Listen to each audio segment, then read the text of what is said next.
Who knows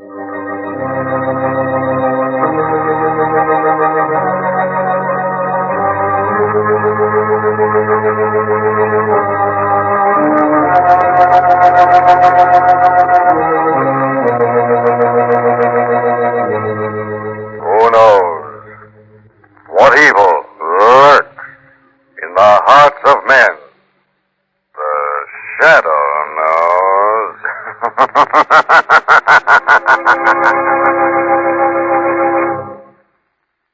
Motorists, do you know what type of automobile accident often happens at night on a good road in fair weather, which may happen when your car is the only car in the vicinity, which is very likely to result in death or crippling injuries to the driver, and which, unlike most accidents, has usually tipped you off as to what may happen? The answer to this question, given by the National Safety Council, which is currently conducting a campaign against night traffic accidents, is this. The driver simply falls asleep at the wheel. And the answer to this accident problem is simply this. Don't drive while you're sleepy. If you must drive at night, stop for some sleep when you feel that drowsy spell coming on. Don't let this very violent type of accident sneak up on you in the dark. Don't let tragedy catch you asleep at the wheel. Drive carefully. And now, the shadow.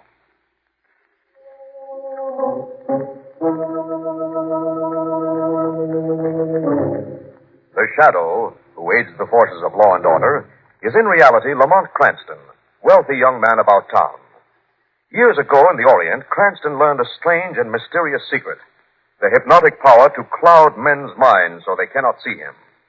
Cranston's friend and companion, the lovely Margot Lane, is the only person who knows to whom the voice of the invisible shadow belongs. Today's drama, Murder by a Corpse.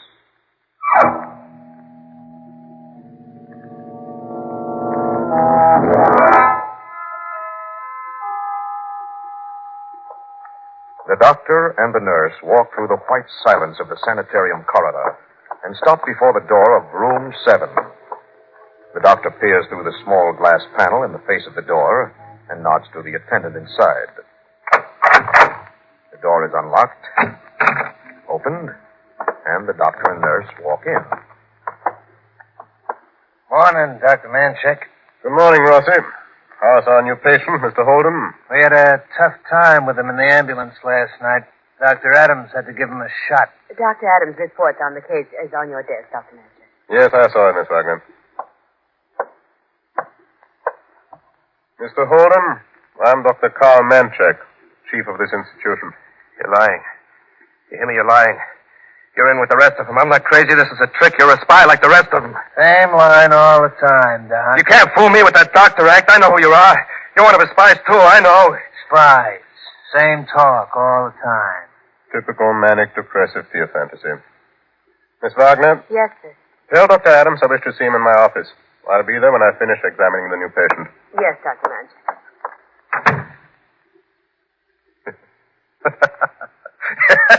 You're lying. You're in with the rest of them. I'm not crazy. This is a trick. How was I, Doc? You were quite excellent, Eddie. I know who you are. You're all spies, all of you. How'd you like it, Sid? Terrific, Eddie. You were terrific. Sure. Just ask the doc here. He'll tell you the doc's an expert. He'll tell anybody that Eddie Holden blew his top. Severe paranoia, Eddie. See, Sid? Paranoia. Paranoia. That's what the expert says. So severe, they gotta watch me night and day. And who do they happen to pick out to do the watching? Nobody but Sid Rossi. Neat setup, huh? Doc, you worked it out like a masterpiece. Naturally, I specialize in cases like yours, Eddie. Yeah, it was a lucky day I made the contact with Sid. I won't forget you two for this. Oh, you can be sure we'll keep your memory quite refreshed. Yeah. A $50,000 bundle is something to remember, ain't it, Doc? Don't worry, you'll get your share. Doc, did the telegram work? Perfectly. Plenty left on the 8:15 train. How about his wife, Claire? She remained, just as you said she would. Eddie, are you sure Claire knows where the bonds are ditched? Of course she knows.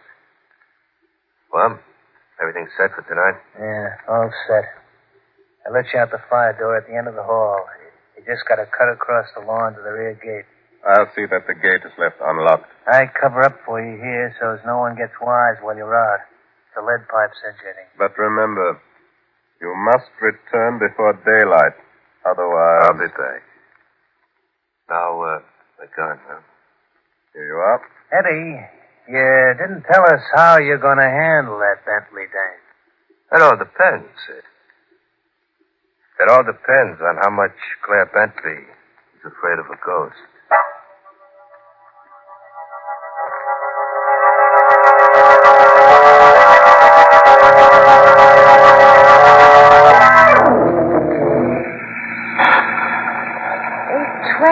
Ted and Earl will be awfully worried about us, Lamont. We're over an hour late now.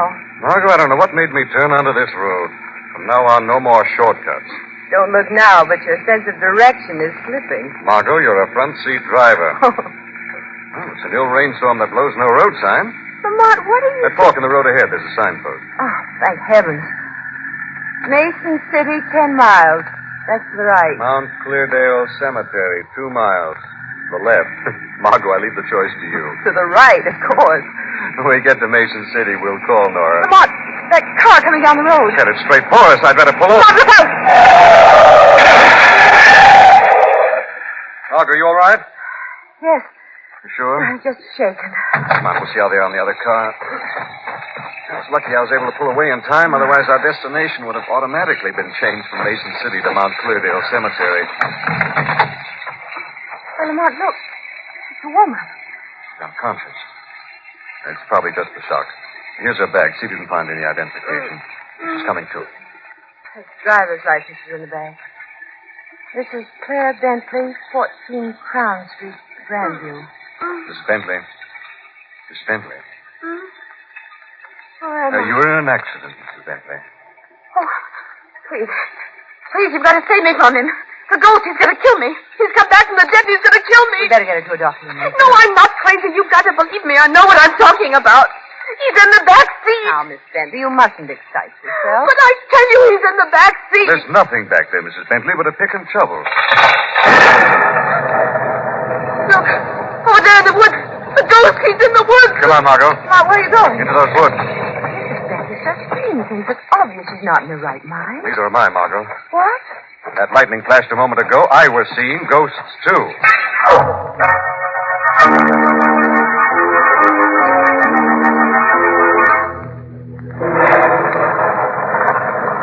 Not a sign of anything, Lamont. We've covered the woods all the way back to a tree. I'm not surprised he got away. It's a very live ghost we're chasing. Live ghost.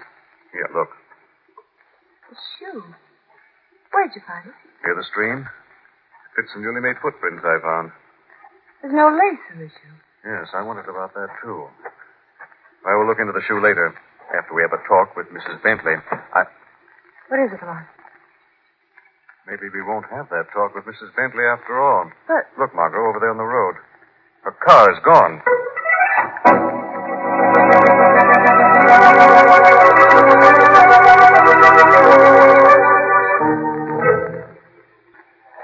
Your hunch was right, Lamont. Mrs. Bentley must be in the cemetery. That was her car parked outside. Yes, that pick and shovel in the rear of her car gave me the idea. Wait, What is it? there at the crest of the hill. Mrs. Bentley. You were right, Lamont. She's dead. Come on. Shadows along this line of trees will cover us. As quietly as you can, Margot. We're almost to her. Hello, Mrs. Bentley. How did you get here? You didn't leave any forwarding address, so I followed a hunch. Now, Mrs. Bentley, let's have it. What's this all about? Oh, please. Please don't ask me. What is it you're trying to bury? Nothing. Nothing, believe me. You're a difficult person to believe. Lamont, look. Behind her on the ground, that metal box. Yes. No, don't touch that box. Give it to me, please. I'll be glad to after I see what's in it. No, I beg you, don't open it. Please don't. Quick, Margot, get down. Oh, I guess that's all the shooting for now, Margot. Get up. That shot, Lamont. Where did it come from? I don't know, but it hit its mark. Mrs. Bentley. She's dead? Very. But why was she killed? Probably because of this metal box and what's in it. What could be in it? Well, look. What's in there, Lamont? Let me see. Nothing to see, Margot. What? Box is empty.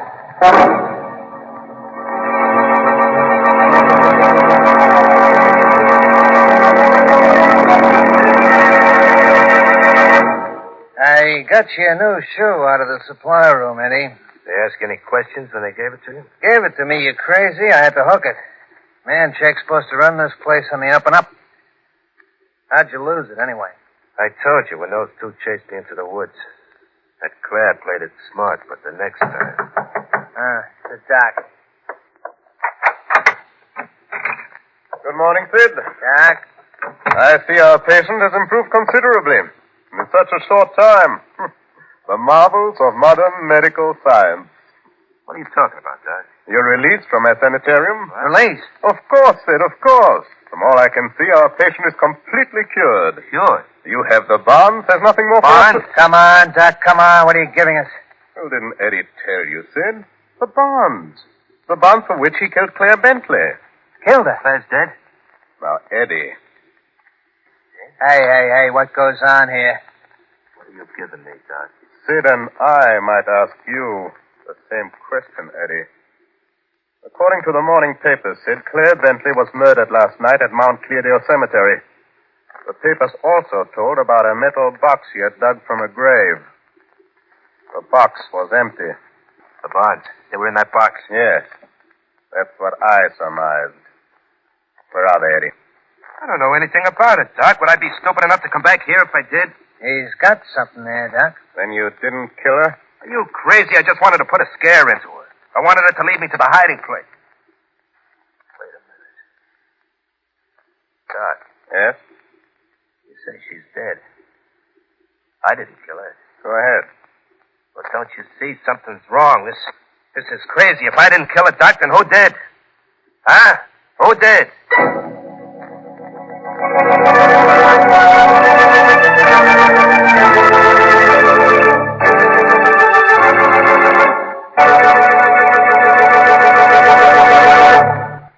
We'll return to the shadow in just a minute.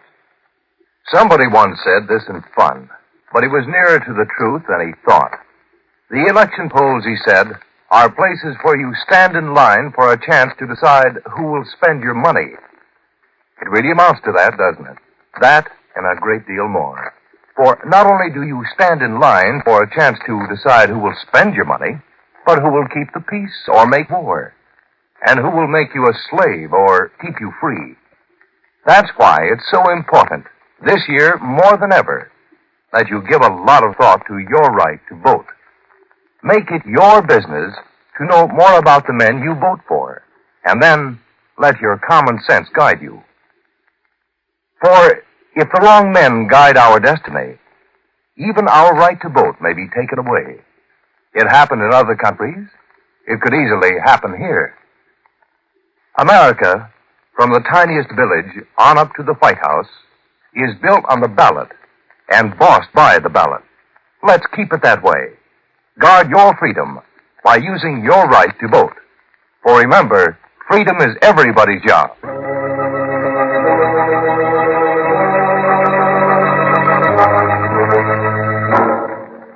In a moonlit cemetery, in the presence of Margot and Lamont, Claire Bentley was murdered by an unseen killer. Now Lamont and Margot are interviewing the dead woman's husband, Ralph Bentley. Mr. Bentley, we realize the news of your wife's death must have been a terrible shock to you. I can't believe it. I just can't. We won't take up much of your time, Mr. Bentley. Just a few questions. It's all right. There isn't much I can tell you, but I want to help all I can. Can't understand who could have done it. Claire had no enemies. That you know of.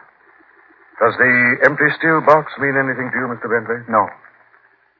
When we first met your wife, she said her life was threatened by a ghost.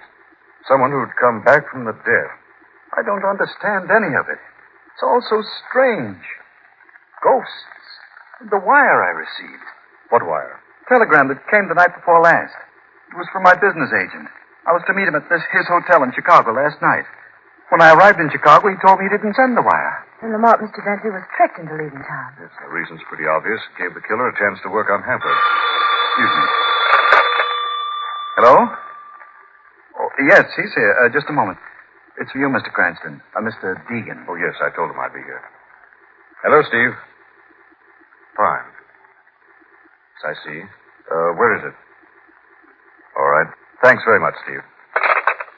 Well, Mr. Bentley, you've been very helpful. I wish I could have told you more. If I think you can, I'll be sure to call on you. Let's go, Margot. Goodbye, Mr. Bentley. Goodbye, Miss Lane. Lamont, why did we leave so quickly? Weren't there more questions you wanted to ask Mr. Bentley? There's lots more, but right now I'm more interested in a place called the Manchek Sanitarium. Manchek Sanitarium. Private mental hospital out on Western Avenue. That call was from Steve Deegan, a friend of mine in the shoe business. You had him check on that shoe we found in the woods last night? Yes. A quantity of the same type of shoe was recently sold to the Manchek Sanitarium. Perhaps something interesting is going on out there.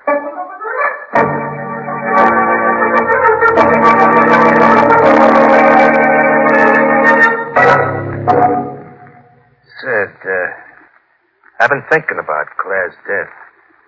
Something interesting. Go ahead, Eddie. About Claire and the Barnes. Manchek could have done it. What? Well, he was out all last night. You told me so yourself. You mean the doc pulled a double cross on us? Possible. Go on. The doc knows better. He wouldn't cut any corners on Sid Rossi. It's worth thinking about, Sid. Yeah. Maybe I will think about it. Maybe. What about tonight? You still want to go through with it, Eddie? You bet I do. I'm not finished yet, Sid. Not by a long shot.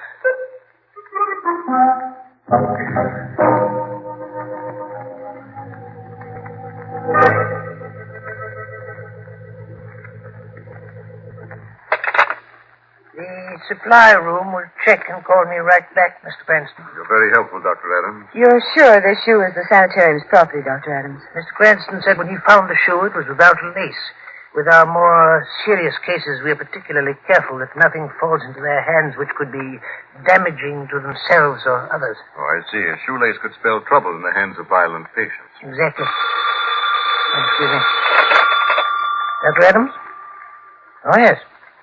Mm-hmm. Well, thank you, Peters. That was the supply room clerk, Mr. Cranston. He reports a shoe like this, the same size, is unaccounted for. And Lamont, that means the killer came from this sanitarium. Get me Dr. Manchek, please.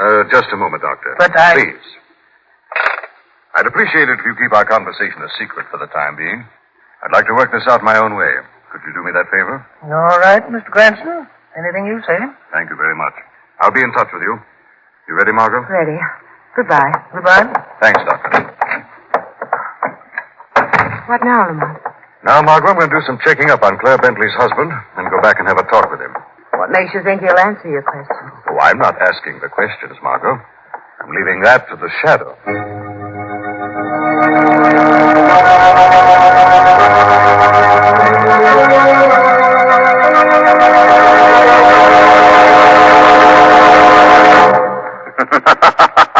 Who is it? Who's in this room? Who's laughing like that? It's the Shadow, Bentley. Shadow. You're frightened, Bentley. Why are you here? A man with a clear conscience has no reason to be frightened. What? My conscience is clear. Is it? Have you told the truth about everything? About your wife's first husband, for instance? What? You didn't tell Cranston about Eddie Gleason and the $50,000 in securities that were stolen from your firm 3 months ago. Huh? How did you know Claire was married to Gleason? You didn't tell Cranston that Eddie Gleason was killed when the warehouse he was hiding in exploded. That was all in the papers. The story was there for anyone to read. That story is. But not the story later. The one of your marriage to Eddie Gleason's widow. Claire didn't want anyone to know about it. She was always afraid of Gleason. Even after his death in that explosion, he haunted her. That's why she was afraid of a ghost. It's the truth, I swear. It better be the truth, Bentley. If it isn't, you'll regret it the next time the shadow returns.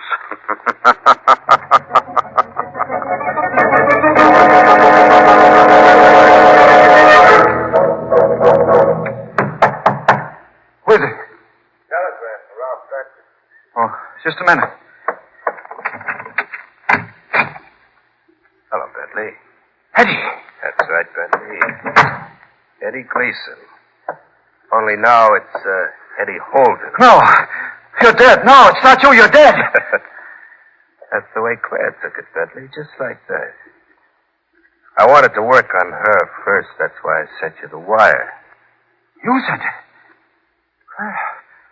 I thought I killed her because I... Go ahead, Bentley. Finish. You killed Claire because... I thought it was a trick of Claire's to get me out of town. I didn't go to Chicago. I got off the train at the first stop and came back. I took the bonds out of the box last month. I didn't tell Claire about it. And she was only trying to save them for me. I've been doing a little saving, too, Bentley. Yeah. I was saving you for last. You thought you had me finished in the explosion you set up, huh? But I got out before it went off. And I'm here to tell a story. Tell it to you. Eddie, it wasn't my idea. No? You and Claire were going to have a great time with that 50,000, weren't you? Weren't you? You can have the bonds, Eddie. You can have them. Thanks, Bentley. I'll make sure to take them after I finish with you. Now, Eddie, don't do this. Don't be a fool. If you kill me, you won't get away with it. No? I'm hiding out at a fancy institution, Bentley. And if they do catch up with me, I get away with this anyhow. Now, I'm crazy. That's what the doc said. They don't hang crazy men, Bentley. They just let them sit around and laugh. Eddie, please. You know why I'm laughing, Bentley? Don't do it, Eddie, for heaven's sakes. Don't do it to me. I'm laughing because what I'm going to do to you is going to make me happy. This is going to make me happy as a lark.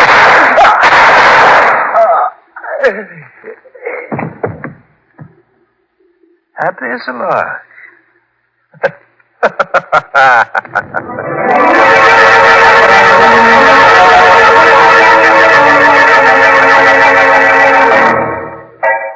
Margot?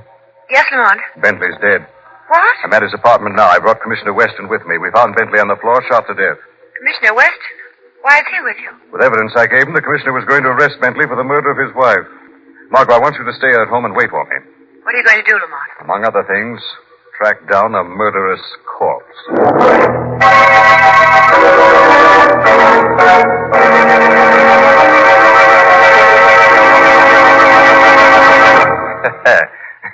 Happy as a lark. That's just how I felt, Doc, when I gave it to Bentley. The louse. You should have heard him squeal for mercy. You should have heard him. It was beautiful. Yes. And these bonds are beautiful, too, Eddie. Real pretty, Doc. 50,000 beautiful bucks. Well, we make the split, then I get out of here tomorrow, huh? Eddie, you know, I've been thinking this over. It's my professional opinion that it would be unwise for you to be released tomorrow. The Doc's right, Eddie. You're in a bad way, Eddie. You're much sicker than you realize. Severe paranoia. Very severe. Like the Doc says, Eddie. You got a real bad case of it. What is this? What are you two trying to pull? It's simple arithmetic, Eddie.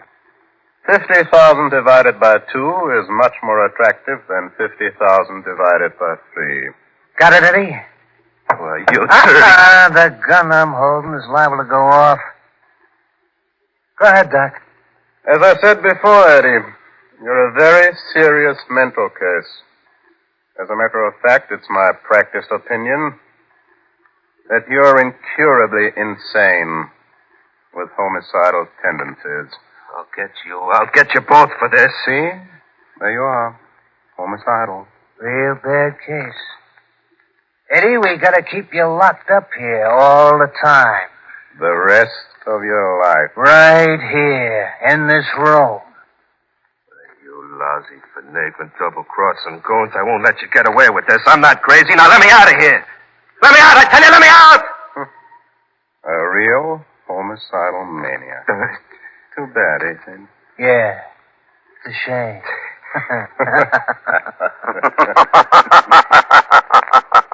Very amusing, isn't it, Dr. Manchek? Sid. Doc, I hear a voice. Yes, hear the voice. The Shadow. Shadow? Shadow, they were going to keep me in this room locked up for the rest of my life. Don't listen to him. Crazy. I'm not crazy, I tell you. It's a serious case. Paranoia, I believe. He's not responsible. It's completely mad. I know what I'm saying. I'm a doctor. You mean you were a doctor, Manchek? Once? Years ago under the name of Stefan Kurtz. What? I know all about you. An Austrian psychiatrist who placed money above medical ethics. The doc's afraid? You can stop acting, Sid. You know all about Manchek, and I know about you, too. Sid Rossi, alias Sam Roma. Small-time chiseler who found an easier way to fast money by helping Manchek to use this sanitarium as a front to shield fugitives from justice. And now you can believe me. Now you know I'm not crazy. You help me get out of here, huh? Oh, I'm going to help you, Eddie. Hey, see, Doc, I told you wouldn't get away with this. That's right. Not one of the three of you will get away with it. Three? What do you mean? I heard everything that was said in here, including the story you told to Manchek and Sid about how you got the bonds and killed Bentley. And now all three of you will pay for your crimes in full.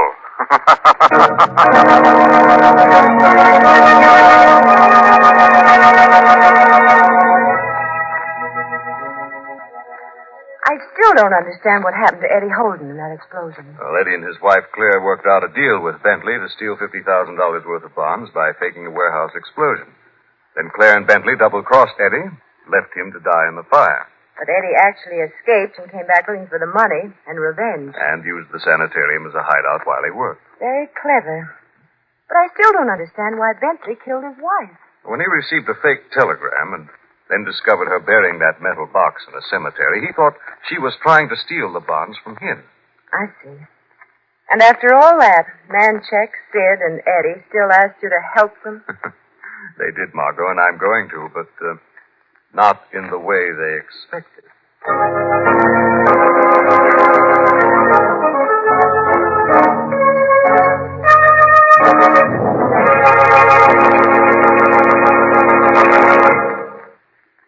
Ever complained about the way your country is being run?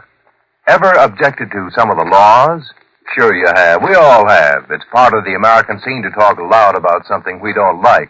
Only trouble is, there's too much talking going on these days, and it isn't all our own ideas. A lot of the ideas have been skillfully planted in our minds by outside influences. You see, what's happening? People who are trying to change our American way of life are doing it slyly, doing it in such a way that we don't realize we're being tricked. But that's not all they're doing. They know that very often when voting comes around, a lot of us are too lazy or too busy to vote. And then they have us where it really hurts. For their candidates, the wrong men by American standards, sometimes get elected. So let's not let it happen anymore.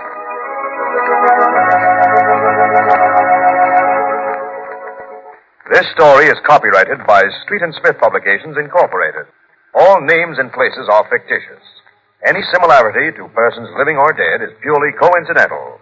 Listen again next week, same time, same station, when the Shadow will again demonstrate that The weed of crime bears bitter fruit. Crime does not pay.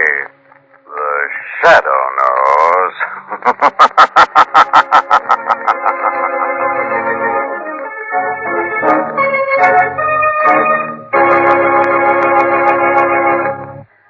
Next week, same time, same station, we bring you another strange and thrilling adventure in the Shadow's daring battle against the forces of evil. The part of Lamont Cranston was played by Brett Morrison. Margot by Grace Matthews. This program came from New York.